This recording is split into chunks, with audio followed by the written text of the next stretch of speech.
Good evening, everybody, and another very warm welcome to another of our WineGB webinars, as you know, focused on the business and marketing side of things. We've really been so pleased with the numbers that we've got, so thank you everybody who's attending, and I'm glad they're helping. As you know, this is the first of the series that we've put out, which is focusing more on the here and now, generating the insight, the hints and tips, and some tools that might help you right now. And thank you also for the feedback that you've been giving. We've got our next series already in planning, but do keep the feedback coming in because it all helps so that we know that we're directing it in the right place. Also, keep your comments coming in during this session. We've got the chat, as you know, and I know everyone's great and says hello, so please do. And Elizabeth and Joanna and I can see who's there. And also use the Q&A as well to ask any questions. I'll be in the background with Joanna as well, whilst Elizabeth is doing her presentation. So we'll be keeping an eye on questions as they come in, and we'll ask at the end of the presentation. So on to this evening's session, direct sales to the consumer. Online sales are now such a key part of the direct to consumer channel, but how can producers increase their sales, both as a more immediate source of revenue, but also maximising it to be an ongoing and a long-term option? So I'm really pleased that we've got Elizabeth here. We couldn't be in better hands. Elizabeth, as you know, is the one behind the very successful website, Wine Cellar Door. And she also works with a number of vineyards and producers in the UK, bringing them a range of business services. Tonight, Elizabeth will be sharing some simple steps to help with sales right now, as well as some more ideas to build for the future. Also, and I think this is going to be really interesting, Elizabeth, as vineyards are now looking to reopen, Elizabeth's going to be sharing some valuable insights from Sonoma and how they started to reopen after the California fires. I'm sure there'll be plenty to learn there as well. So without further ado, Elizabeth, over to you. I'm just going to switch you on to speaker view, so Joanna and I will disappear in the background. Over to you, Elizabeth. Great, thanks a lot, Julia. Evening, everybody. Just a quick intro. As Julia mentioned, I run Wine Cellar Door. I've looked at the list of people, so I know a lot of you know who Wine Cellar Door are, but just quickly for anyone who doesn't, I think it started around 2013. I've been looking at my records. I was doing a very stressful contract implementing e-commerce for a big retailer, and I just wanted a hobby that was a bit less busy and frenetic. So I started visiting vineyards, and then I wrote a blog just for my own records initially, and then I realized it was actually quite difficult to find out which vineyards you could visit. You could find out technical information, but not which vineyards you could actually go to, and who had a restaurant, and whether you could take your dog and things like that. So that's why I built the first Wine Cellar Door. It's gone through about 2 or 3 iterations since then. Now we've got a map as well, and you can search for vineyards where you can volunteer, vineyards where you can have a wedding, all that kind of thing. So that's kind of what we do. So we just spread the word on vineyards that you can visit. So vineyards that are open, even if it's just occasionally, are listed on our website. But if vineyards don't open, then they're not there at all. So we help people to find vineyards they can visit, as I say, according to certain criteria. Because of that, we've also done some work with a few journalists. So we got Kristin Sultovic from Oxney was on Radio 5 Live yesterday morning talking about building tourism back up, and we've done a few other articles. So that's what we do. So as I say, everyone who's open at all is included and can have a free listing. If you don't have one, there's a link on the website to give me the information that we need to set you up. And then we also have premium listing members who, obviously at the beginning of all this, I was thinking, oh, what can we do for the premium listings? Because normally we're driving traffic to them, and you know, they can't have visitors. So I set up an online shop for them, and we've also been in weekly training sessions. So that's all been going on. So a few premium listings are here today. So thanks to Simpsons, Mannings Heath, Lennersley, Ridgeview, Albury, Aldwick, Boozy Jacobson. Great to see you all. Well, not that I can see you, but you know what I mean. And there's a few other people who've been on my training courses in the past, so that's great to see you here as well. Thank you. As Julia mentioned, Sonoma. So the Sonoma connection is that last year and this year, I went to the Direct to Consumer Wine Symposium, which is just outside San Francisco. And then last year I went to Sonoma afterwards, and I thought I'd go somewhere different this year, but I just love Sonoma so much. And I felt there was a lot that we could learn from the UK. So I've been there 2 years now, met a lot of producers, traveled a lot.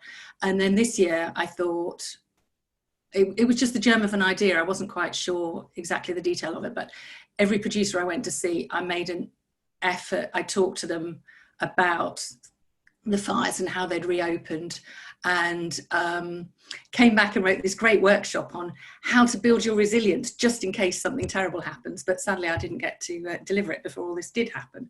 But anyway, there's bits and bobs of there and other things that have been happening right now. So I've just dropped in the things that I think can be most relevant. So we'll hop over to some slides if that's okay.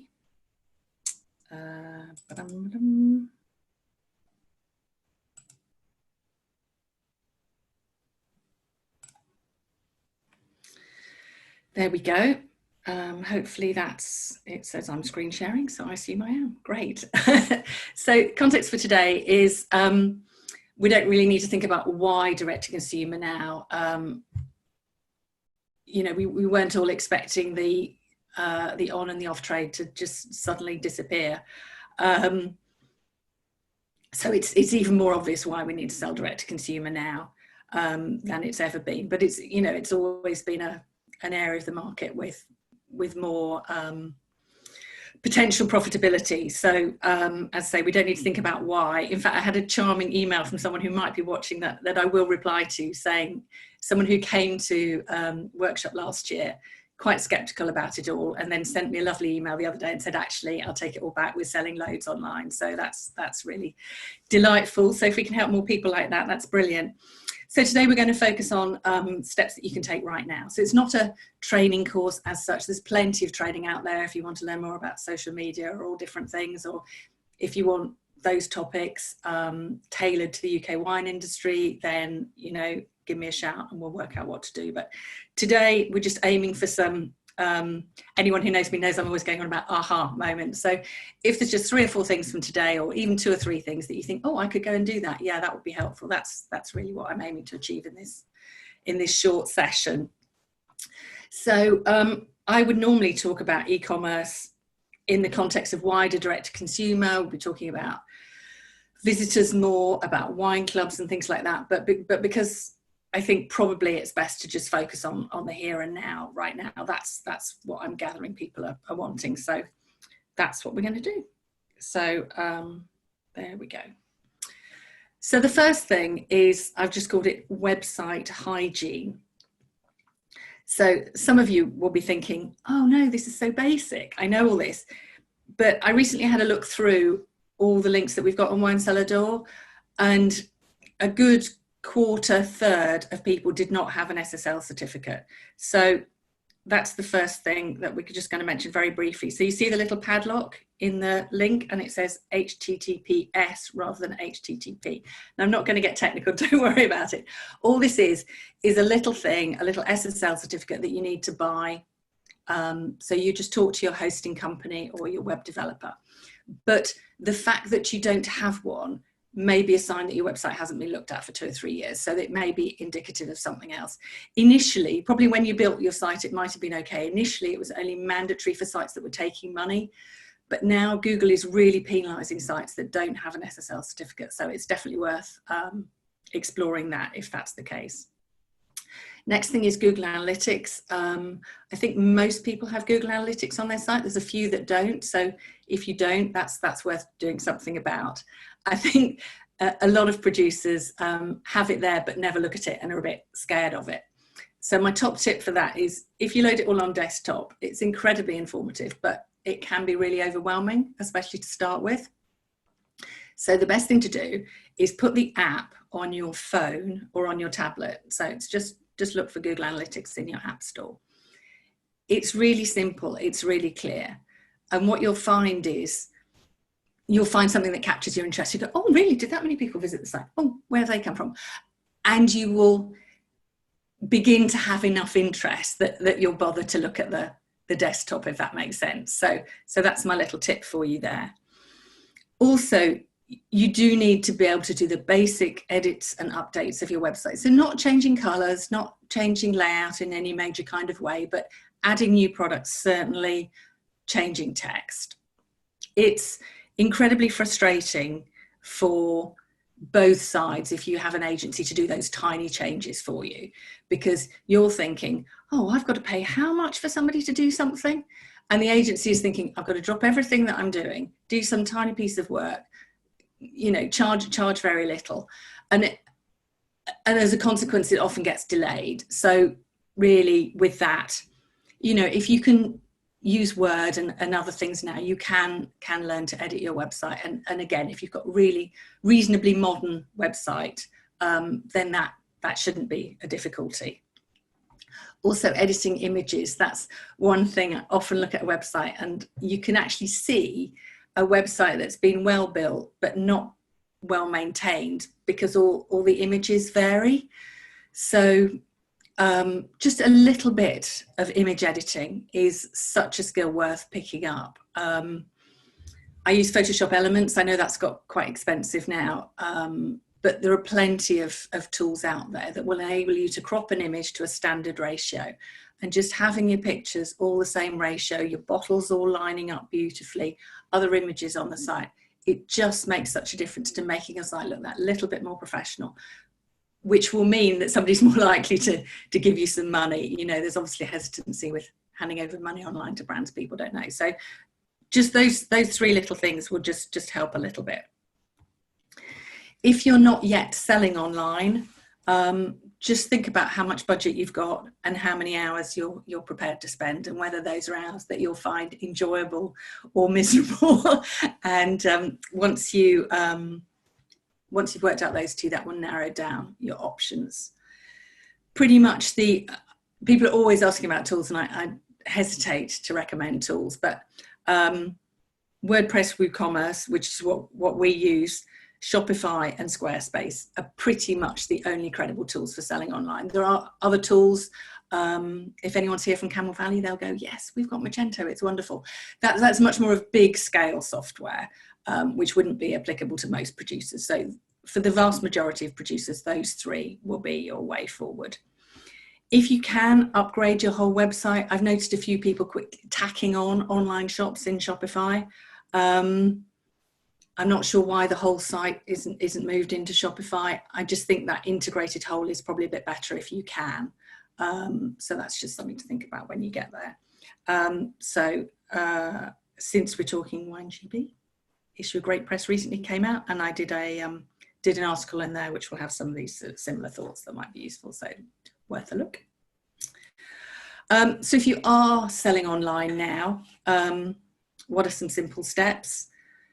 How good does your online shop need to be technically? I would say right now, just good enough. You know, normally I'm there looking at sites going, this could be better, this could be better. Oh, if you had a technical upgrade, it could do this, that. But you know what, right now, you just need to be selling stuff. So if your shop's taking money, it's probably best not to interfere with it for the next little while. And then you can have more of a plan ongoing. Professional quality images. So we talked before about resizing images, but you've got to have those good images in the first place. So obviously high quality images of your bottles, but also good images from around the vineyard. There was a really good tip on another webinar I was on.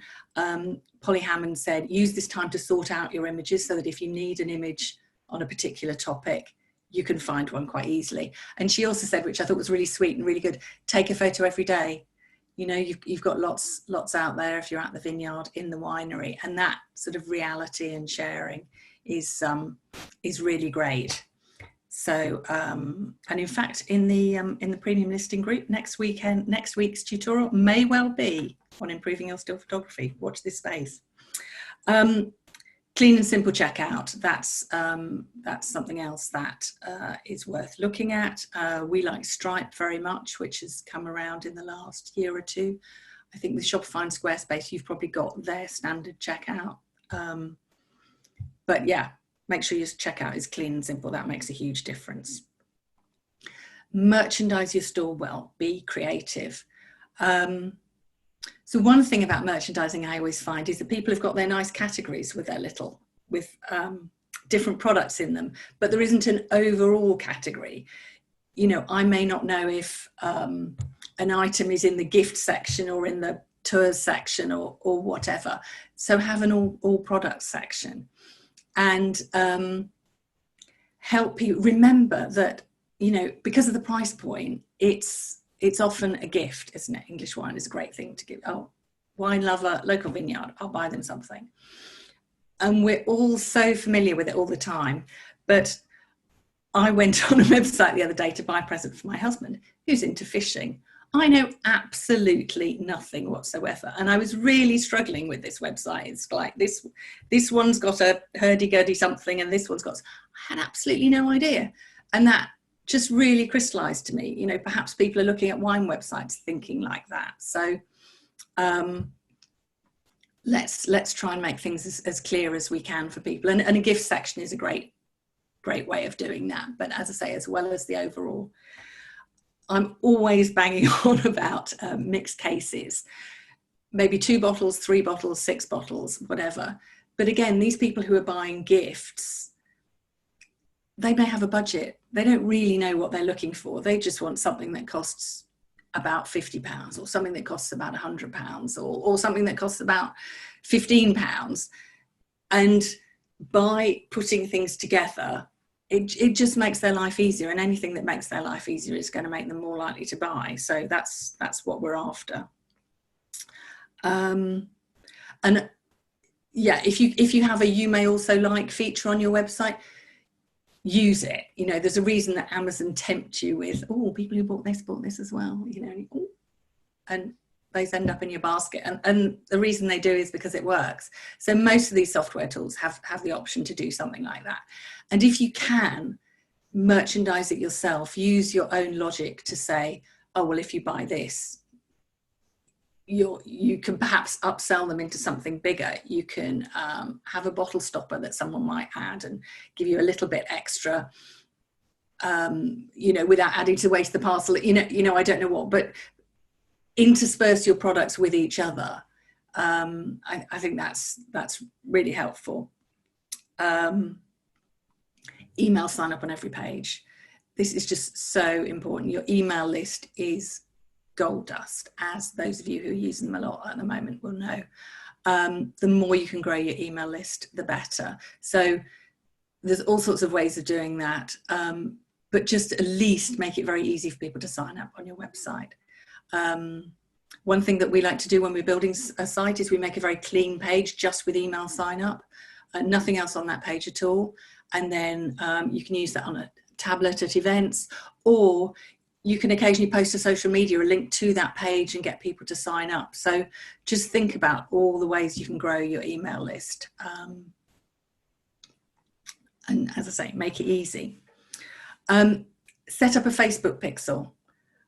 Even if you think, oh, I hate Facebook, which a lot of people do, but a Facebook pixel will enable you in the future to do adverts on Facebook and Instagram.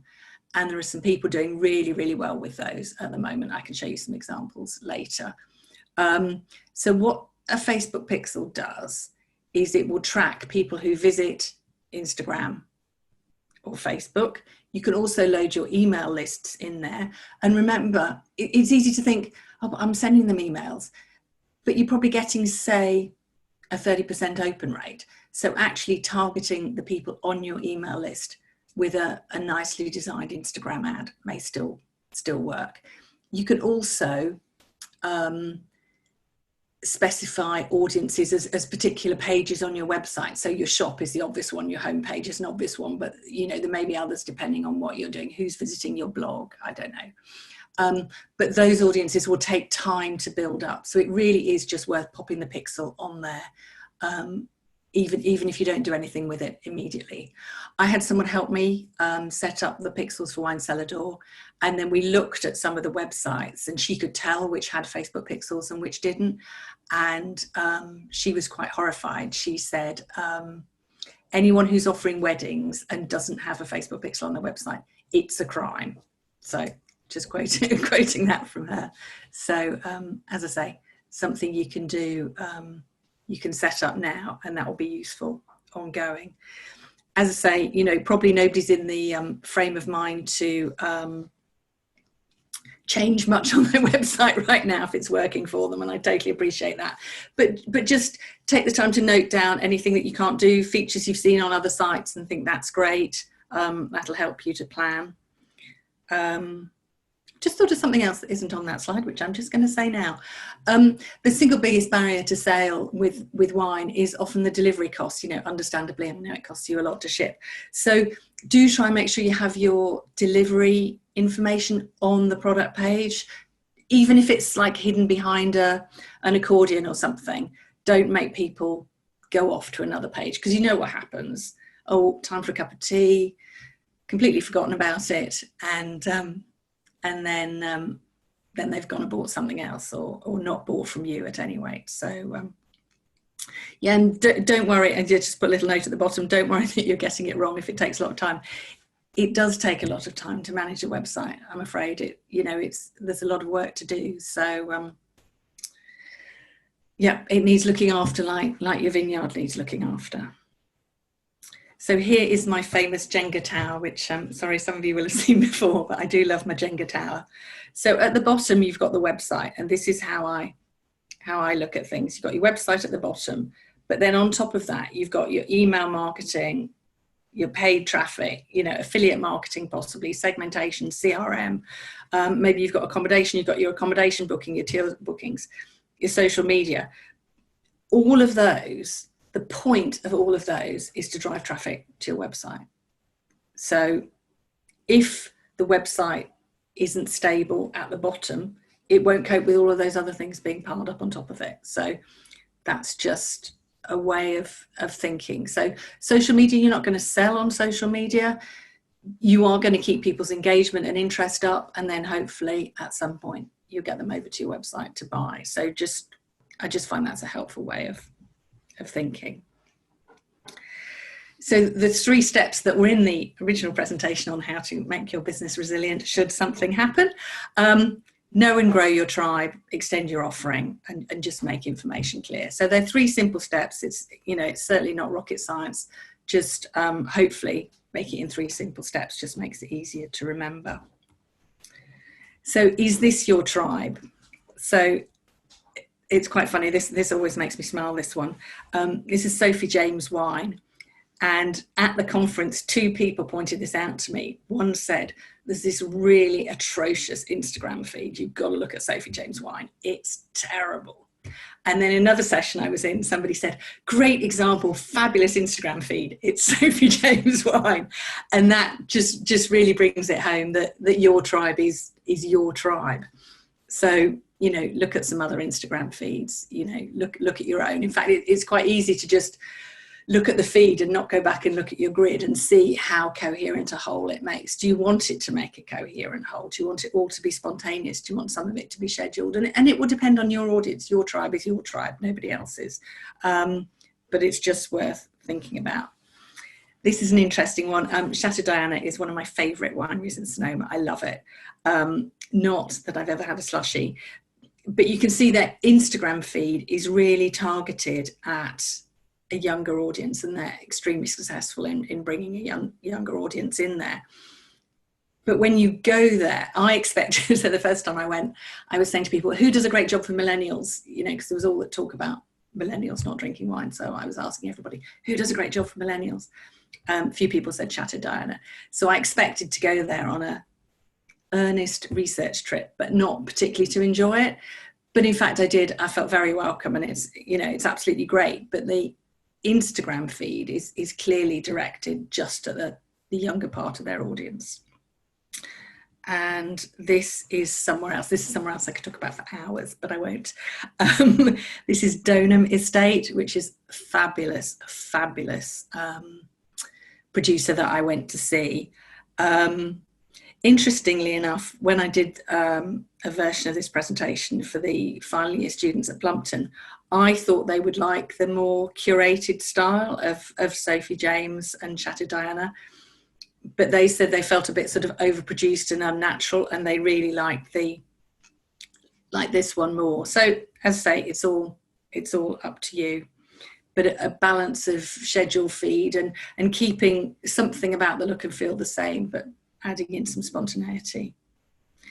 There are some great things happening there at the moment. I'll just name some producers. That doesn't mean there aren't lots of others doing great things as well. These are just some things I pulled out.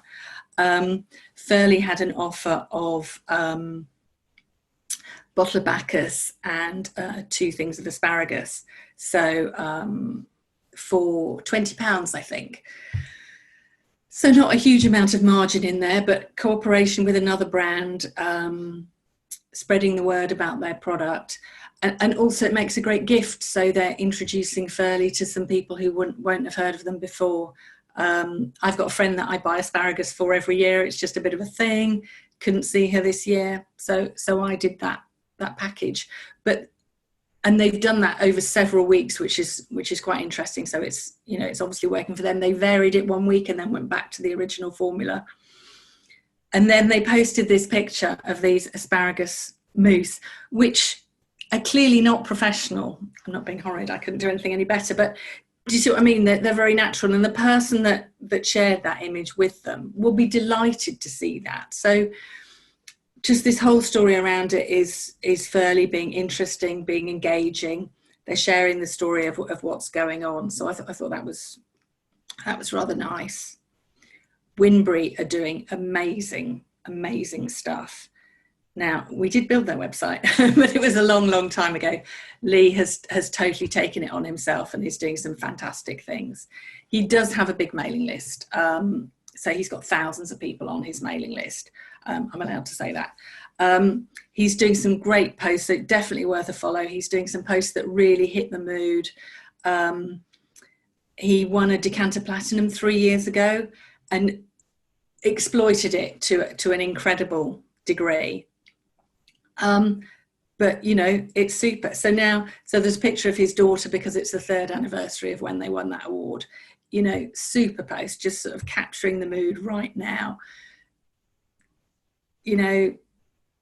Children at home, and the thing about the award is sort of reassurance that the wine is good. So he's doing superbly well. He's got his Facebook pixels. He's doing some paid social posts, and they're varying every day, I've noticed. So definitely worth a follow of Winbury and seeing what he's done. It may not be your style, but actually sort of what he's doing, some really neat stuff and selling a lot of wine. From an alternative view, which I've taken not from the wine industry, I came across this bookshop on Twitter, and the lady who ran the bookshop said, if all my Twitter followers bought one book, the shop would survive for 6 months. Fantastic tweet. What a message. It's saying to people something very affordable, easy for them to do would make a huge difference for her. Fantastic. And so I started following her for a little while. I didn't actually buy a book, but I was following her. I was interested to see what was going on. A few days later, I found this tweet. So somebody had bought a book subscription, which is one of the products that this bookshop does. Somebody tweeted, loving my book subscription from Bookish, another perfect book present for me. And all the bookshop had done was shared it. What a perfect opportunity to say, thank you, we're so delighted to have you on board. Which book did you like the best? And yeah, of course, that takes a few moments longer than hitting the share button. But just think how you will make that lady feel who's gone to the effort to do it. Otherwise, you're just sharing your, in my view, sort of completely disrespecting the big thing that she's done for you.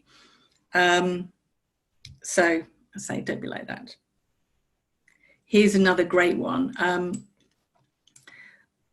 Truett Hurst is another of the vineyards that I love in Sonoma. But look at this, they posted a great picture. They have these special red chairs that they put out in the summer. So they did a tweet, warmer weather prepping. Sorry, not a tweet, an Instagram post. Perfect, lovely picture. Just the red chairs and the wine tanks, all of their friends and followers will know straight away, oh, that's true at Hurst. Somebody replied, my wine club shipment will be here tomorrow, heart, exclamation mark, exclamation mark. And again, 49 weeks later, nobody's commented. At all the conferences I go to, people are talking about influencers and should we use paid influencers and how do we use paid influencers and are influencers good, influencers bad? But your customers are influencers too, and they're there and they're free. So just, you know, a few producers really are great with engaging with people. I'm sure we could all do a bit better. So just when you see an open door like that, you know, if you possibly can, step through it. Extending your offering. That's something else that the producers in Sonoma have had to do. Extending the season is the first one. It's funny, you know, the fires were so dreadful, and then everybody almost forgot that there had been fires in California because there were fires in Australia, and now, of course, with all this coronavirus situation, sort of both of those seem to have been forgotten. But looking back to the fires in Sonoma, they happened at harvest time. Beautiful time of year. Lots of people booked holidays. Lots of people lost their holidays. So one of the people I was talking with, he said, you know, everybody was incredibly sympathetic. However, if you've booked your holiday and your holiday gets curtailed, you're not going to book a holiday there next year. You know, there seems to be consistency of the fires happening at harvest time, which is desperately sad. So they're now having to think of doing things at different times of year. Now, okay, what's happening now isn't quite so seasonal, but still, you know, we may need to think about extending the season to try and catch up on some of the lost revenue. Extending your reach. In-town tasting rooms are huge in Sonoma. I think they're, you know, really exciting development. And actually wine clubs, the fancy wine clubs, if you're in the top tier, will now, as part of your package, come and do a wine tasting for you at your home. Now, obviously that's not practical for everybody, but just think around those ideas of how you can extend your reach. Extending your business network. I was invited to a great thing at one of the wineries there. And people had come from about 9 wineries, I think, and they'd each bought a couple of bottles, a bit of a snack. Everybody tried each other's wine. And then each of them did a little elevator pitch saying, you know, we have a picnic area and we're open on these days, you know, and it's all drop in. And then somebody else would be saying, oh, we do brunches on Sunday, they're a sellout. Everything has to be pre-booked, whatever. So just so this group of wineries got to know who was around them so they could refer people locally. And, you know, somebody said, one of the ladies organising it said, you know, we really want our staff to know what's around, but we can't expect them to be doing that all in their own time. So by doing it over an evening, you know, that worked really well. And extending your services. Obviously, there's lots of people doing online tastings at the moment. You know, other businesses. We've been working with a wine educator who's moved everything online at the moment. All sorts of different things. I know everybody's being creative, but you know, I think, and some of those things will stick. I think some of the things will carry on afterwards. So, all worth thinking about. And then information, this is another bugbear of mine, sharing information, making it clear. And obviously, particularly at the moment as things are changing. So what we're doing to help is that we've set up, so as I mentioned, you can search our website, Vineyards where you can take your dog, Vineyards with a cafe, etc., etc. We've added a new one, which is called Open Now 2020. So as soon as we hear of Vineyards opening, and we don't mean order collection, anything above order collection, so opening the shop and gradual style of opening, we're adding that open symbol. We've always had self-guided tours, which is a great way, particularly for new producers starting out. We've always thought, you know, you just need an A4 sheet with some steps to follow. But it, you know, it definitely feels like the outdoors is going to be more accessible than indoors for a good while. So yeah, if anyone's on Wine Cellar Door and they're just going to have a vineyard trail and hasn't been listed before, do let me know. And then our new one is the picnic bench. Again, it feels like picnic area. I was thinking of adding picnic area anyway, but this has all sort of pushed that forward. So that's there. And what are people looking at online? Obviously, they're not looking at, you know, to book tours at the moment, but what is happening, we're finding certainly on Wine Cellar Door, people are looking at weddings. I think people have got more time. So if people are looking to get married next year, people are looking at vineyards. So if you have that as an offering, you know, make sure that that looks great and is accessible. And people are also looking at looking for harvest volunteers. Looking for vineyard. You're looking for harvest volunteers. They are looking for vineyards where they can volunteer. So we're definitely finding some traction on that. So we'll be doing more emailing and so on around that topic, bringing that to the forefront. So if you do welcome volunteers, great. I've never said anybody should do anything. You know, you don't have to have a cafe, you don't have to host weddings, you don't have to welcome volunteers. But it should be clear from your website whether you do or whether you don't. So this is Soda Rock. So this is another Sonoma example. I went to Soda Rock because I'd heard it was the most damaged winery of all of them. And it was absolutely heartrending. I don't know how, if you can see from the picture, but there's Lord Snort, their famous sculpture at the front. And then the building behind is just devastated, which was a beautiful function room, apparently. So they'd moved out into sort of a little barn. So I thought I was actually where I stay is about 15 minutes away from them. So I thought I'd make an effort to go over there. But before I did, somebody said, oh, Soda Rock have got a tasting room in Healdsburg. And so I said, oh, I'll pop in. So, you know, you're traveling, look on Google, no sign on Google or on the Soda Rock website that they had an in-town tasting room. You know, I'd be looking for the opening hours, but it wasn't even there at all. So, you know, it's just really important to share that information so that people can come and find you. You know, people will want to, your tribe, the people that you've bonded with in the past, the people on your email list, people who've had great experiences with you before, perhaps people who've been introduced to your wines during this period will want to come and see you. So just make it easy for them. Let them know when you're open. What does open look like? You know, obviously opening is going to be gradual and there'll be different things at different times for different people, depending on, you know, your location and whatever. And how have you tried to make it safe? I think that's an important thing to share as well.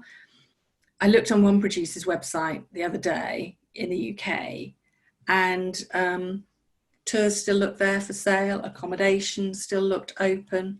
I tried just for fun to add a tour for 7 people to my basket and added it. Obviously I didn't check out, but no acknowledgement of the situation seems a bit strange to me. So I think making that information clear is kind of really important. So what we do on Wine Cellar Door, as I say, you've got the open now symbol. Hush Heath made a really lovely video yesterday. So it's just Richard and Leslie on the balcony overlooking the vineyard. Could have been done with a mobile phone, ideally with a tripod, but just very simple piece to camera, which they then put on YouTube. They're sharing it in their social channels. We've added it to Wine Cellar Door with a link to their update page. And lots of people are having little pop-ups with updates, but it's really helpful if you just have one page, because then we and other people are able to link directly to that page that gets updated. So that's a really nice example. Do go and have a look at that video. And then finally, just be welcoming, just smile and greet people as though everything's all right. As I say, I went to Soda Rock, and I was partly researching, but also genuinely I went because I felt terrible about what had happened, and I wanted to try some wine and support them and buy some wine. And when I walked in, I was almost ignored to start with. You know, there was just a couple of members of staff, but one was doing something, the other was talking to their mate, you know. And I just think it's so important when people come out to support you that you've just got to have that big smile and the best welcome you've ever had. of course, some people will say, how's it been? And then you can talk to them, and maybe things haven't been so great. But just that initial welcome, it's really got to be spot on. So practice your smiles, and hopefully I'll be coming out to visit some of you soon. And that's about it, and not bad timing for me, Julia. I hope you're impressed with that. So I will stop sharing now.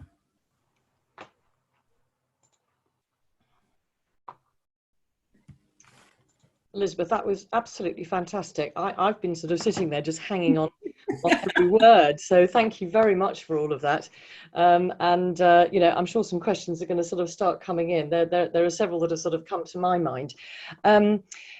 I think one thing that you were so right about mailing lists, and you know, they are so precious to each vineyard, and they're a very precious source of customers and potential customers.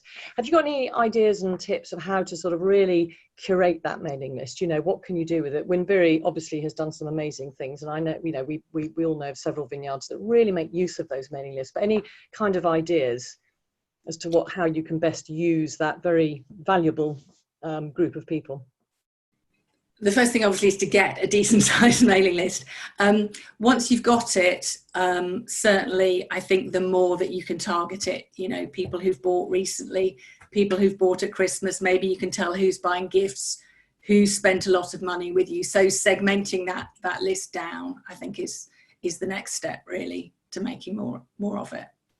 Is that quite complicated, segmenting? I mean, you know, you presumably can use an Excel spreadsheet for this, plain and simple. You can format and literally do columns. I'm asking a basic question, but just in case people. You can make. I don't know about how all the different software works, but you can certainly make WordPress WooCommerce, which is what we work with, talk to MailChimp, for example. So the order information can go over, and there are plugins that will enable you to segment. Oh, that's brilliant. Actually, kind of connected, I guess, with your database. We've had a question come in. How often should you send your e-newsletter?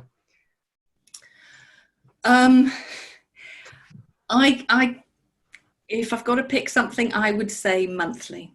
You can do a little bit more at certain times, and some of the best ones at the moment are just chat about what's happening in the vineyard, just what's going on, what you've been up to, and then a little bit of selling at the end. I think that's kind of going. It's hard, particularly right now, and I didn't know what to do. I did a consumer email last week, and it took literally 3 times as long as it takes normally. And in the end, I just said, you know, if you're not up to reading about wine and visiting vineyards right now, please come back next time.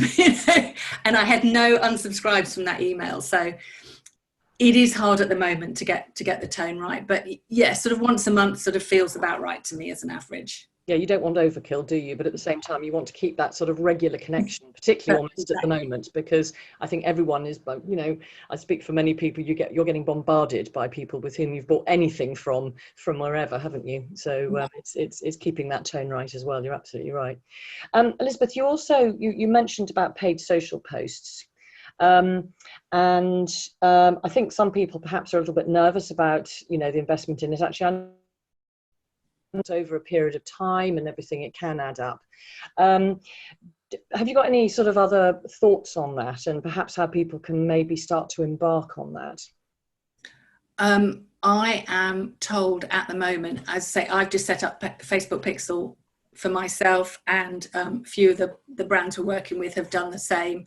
I'm told that Facebook advertising is very cheap at the moment because a lot of brands are, you know, not in the space to do that right now. So I gather it's not very expensive at all, and there are different people out there. One of the things that we try to do, you know, obviously nobody knows everything, and we try to recommend trusted suppliers where we can. And I have looked at people talking about Facebook ads and saying only contact me if you have £2,500 a month to spend. But the lady I work with, she says, you know, from a few pounds you can start it off, and because if you've got your Pixel, I was trying to explain it to the other day, and it's like the difference between going into a village where people know you and saying, would you like to buy my wine, versus if you're just doing advertising cold, it's like walking into the middle of a big town or London or something and say, who'd like to buy my wine? So narrowing it down to people who know about you, and my understanding, as I say, I haven't done it myself yet, but my understanding is that you can just put a relatively modest amount of money behind it. Is that something you think you might consider further down the line? Oh, definitely, yeah. When vineyards start opening up again, I think, because Wine Cellar Door is all about visiting, it's not really something that we can do right now. But we're working with a few other people selling wine and other things who are doing it. So yeah, I'm watching that really carefully.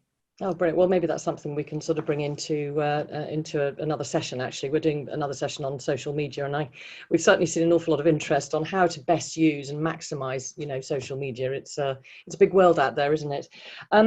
Coming back to Facebook Pixel, you sort of said earlier on that you were going to have some examples. I'm suspecting that some of those photographs and things, imagery that you showed, were examples of it as well, because I think it's possibly a relatively new concept for people. So if you had some examples, would you be able to share, or maybe just sort of Facebook ads? Yeah. So typically, if people are using the Pixel, then once you've visited their website, they will come up in your feed. Okay. So off the top of my head, so Winbury obviously is doing it. I think I've noticed some paid ads. Bolney are doing paid ads. Can't think who else off the top of my head, but there's a few. It'll just say sponsored in tiny text, but it will just be in your normal Instagram or Facebook feed. Yeah, okay. Oh, that's great. We've had one question through saying, actually, just about what we were talking about, there seems to be a bit of information overload at the moment. How do you make sure your product info doesn't get lost in that sort of virtual ether?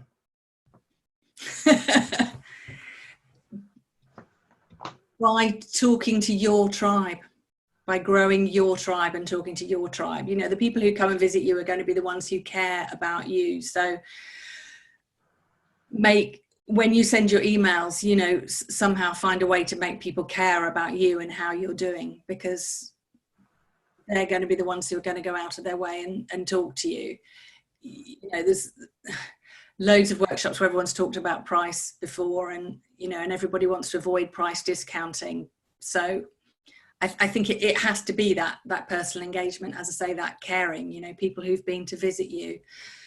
So again, as you go on and, if people have bought tours from you, that's an example of how you can segment your database and get people to come back in that way. But yeah, talking to your tribe, not just scattergun approach. I think that's in a very short time, that's the best advice I can give, I think. I'm sure actually at the moment, this is actually such a great opportunity, if we call it opportunity during these rather peculiar times, to actually really identify who your tribe is and really find the ways that you are comfortably engaging with them, because you can put more focus on it at the moment as well, can't you? Yeah. Exactly. Elizabeth, just coming right back to the beginning of your fabulous presentation, I did have one person message me. As you know, there are people with differing levels of experience, should we say, in both e-commerce and actually indeed in their websites as well. And I'm sure a lot of people are using the time to revisit their websites a little bit. You mentioned about the SSL certificate. Could you just explain a little bit more about exactly how important that is? You mentioned that, of course, Google are starting to really, pick on those that don't have it. But just to sort of explain, again, the importance and what is an SSL certificate and why it's so important. Do you know what? I don't even know what it is. I just know if you haven't got one, some browsers will literally say, "Are you sure you want to visit this website? It's dangerous." Yeah. So it's definitely penalised. And as I say, if you're selling and you don't have it, I think that's actually illegal. So it's definitely something. Your hosting company. So if you have somebody looking after your website, they're the person to talk to, if not your hosting company. And it's less than £100 to fix, or it may even be free if you upgrade your hosting or something. So it's something that's not a huge big deal to address, but is really important. But as I say, the fact that you haven't got it probably means your website hasn't been touched for 2 or 3 years. So it may be enough to make you think, well, maybe we should upgrade completely. Yeah, that makes sense. Actually, in fact, what really resonated is when you say you're asked the question, do you really want to visit this website? So that exactly. Yes. you don't have that rather dodgy question asked of you, because it always makes us think again, doesn't it? You said some wonderful things about photographs, and golly, aren't we lucky? So she looking out at a wonderful evening. We've got beautiful weather. We've got the vines starting to look so lovely as well, and making the most of taking photographs. And Polly Hammond in those wonderful webinars. I'm not surprised she said that. She's a great communicator. You take fabulous photographs, and I know that on your website and things, you know, there are some really fabulous images that you've got that I think are very appealing and inviting. Have you got any tips to help our attendees about how to go out and really make the most of what they've got? You know, just a few little tips on some good photographs that they could take that they might not have thought of. Enough, I am laughing because both my husband, who has taken some of the pictures on the website, and my photographer are probably watching this call and any credit at all. We are going to do next week. I haven't seen the script yet, but in the 10-minute bite-sized videos that we do on a Wednesday morning for premium listings, we are going to do some tips on photography. My advice right here, right now would be just get out there and do it. And take, lots of people have got their phones set, I think, to make very small images, which is great if you're just going to text them and stick them straight on social. But, you know, try and take some bigger images. And also one little tip that I use myself is sometimes you see a shot and you sort of perceive it as a nice little landscape image.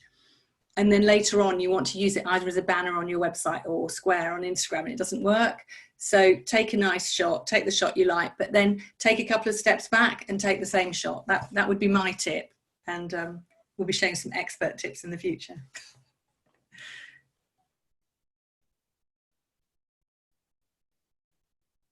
I'm not able to hear you, Julia. We may have lost Julia.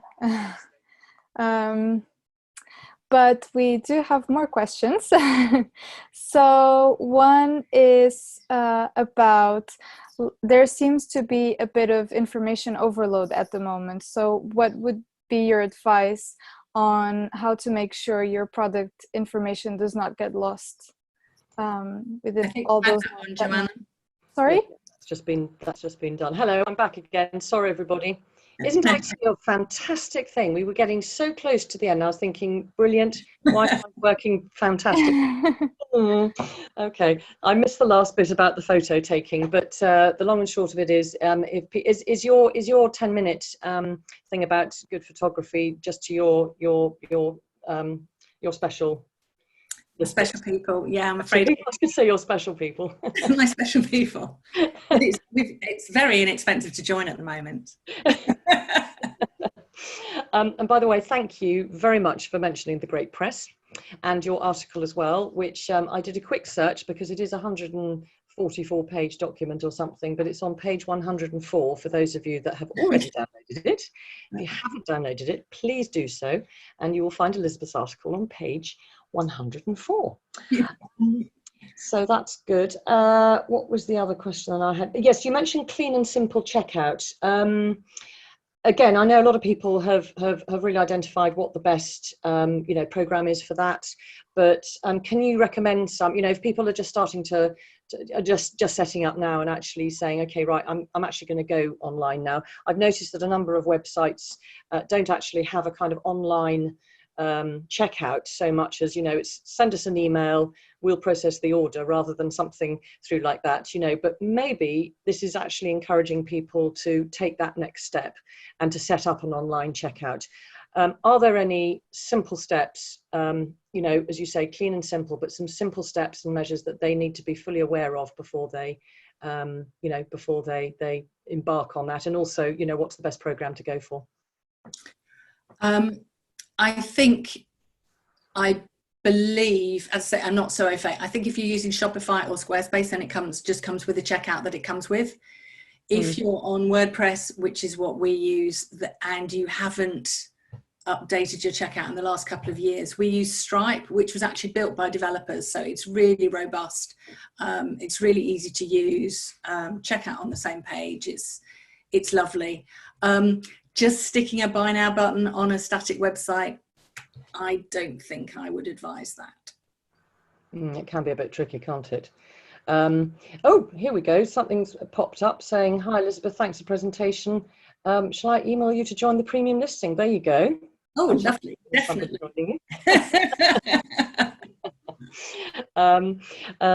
That's great. Yeah, I think a lot of people are going to start. I'm certainly noticing a lot of people are really thinking that the online the checkout element is all important, and it's not too late. Presumably, it doesn't take long. If someone, having watched this tonight, says tomorrow, right, I'm going to switch everything over, I want to go online, I want to have a checkout, presumably it's really not that hard. You can start researching the package. And how long does it literally take? It depends whether it's something that you want, that you have the aptitude to do. If you just take an off-the-shelf template and you have the ability to resize the images, as I've said, and you have your content ready, yeah, I have known people turn it around in 1 or 2 days. I mean, that's pretty exceptional, but if you've got the right skills, you can do that. So with all of those systems, you can have templates. And the advantage of a template is that it makes it easier and quicker to build the site. The disadvantage is, in the longer term, as you want to do more interesting things, you'll find yourself constrained. So it's that balance. So what we do is build sites without a template, so that which are more expensive in the short term. That's definitely true, but that we can keep adding features. If the client says, "Oh, I want to do this," we haven't yet found anything that we're unable to do. Whereas if you use a template, either with WordPress or with the other two software I mentioned, there will come a point where you don't have the flexibility that you want. So it's just that trade-off between budget, if you just want to get somebody else to do it for you, or whether you want to spend hours and days doing it. And remember that, all of us who work for ourselves don't value our time well enough. So just bear that in mind. Yes, if you've got the aptitude and the inclination and you've got a week to spare, then you may well be able to get a reasonable looking template up selling nicely. That's possible.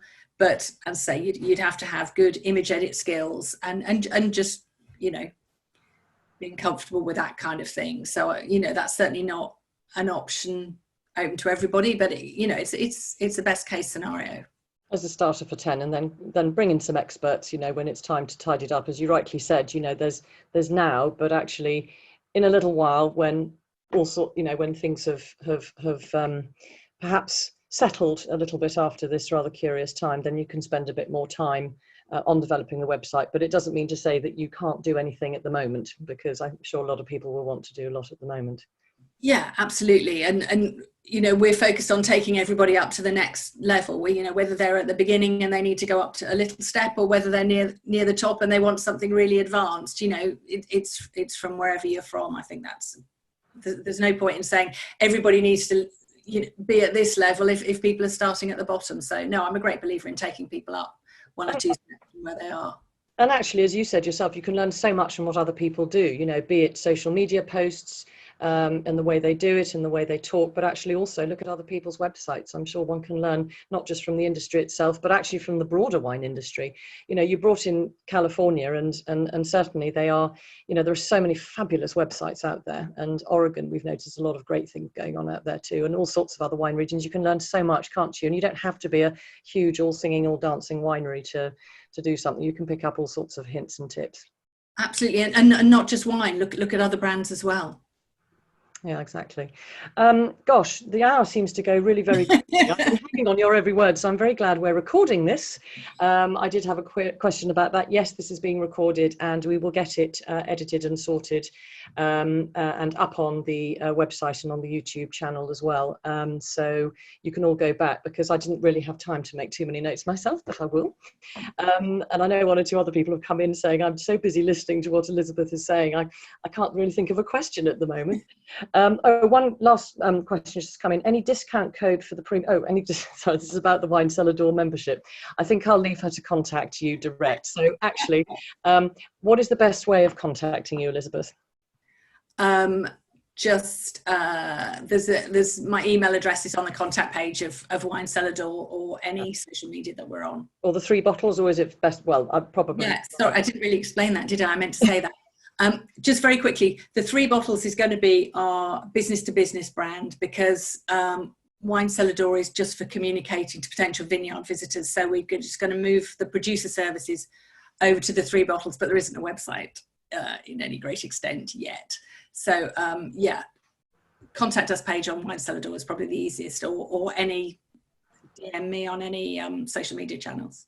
That couldn't be easier. Well, everybody knows Wine Cellar Door, so that's fantastic. Someone quickly ask, what is the? Oh, so have we got another question? Did you say? Yes, we do. Balbina is asking. There seems to be a bit of information overload at the moment. So how do you make sure your product information does not get lost?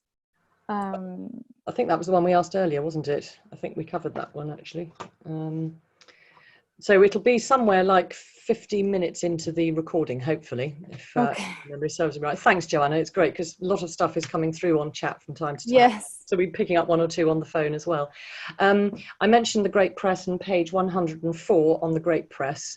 If you go onto the WineGB website, there is a link through to where you can actually, you just need to put your details in, and then you can download a free copy of the Great Press. It's the first and only time we're going to be making it available both digitally and to the outside world, but there's a lot there, and I for one can certainly tell you there's an awful lot to learn in Elizabeth's article as well. So anyway, gosh, we're here at 7 o'clock. In fact, it's just literally gone past the hour. So again, thank you so much, Elizabeth. It's been really, there's so much there to digest, and the webinar should be up on the website in the next couple of days. Just a quick reminder that next week's webinar, we've got Joanna back together with Sue Llewellyn, who are going to be talking about Instagram, everything you need to know. So if you've got any specific questions, then do fire them to either me or Joanna at WineGB, and they can be noted. But it just leaves me to say a huge thank you to Elizabeth.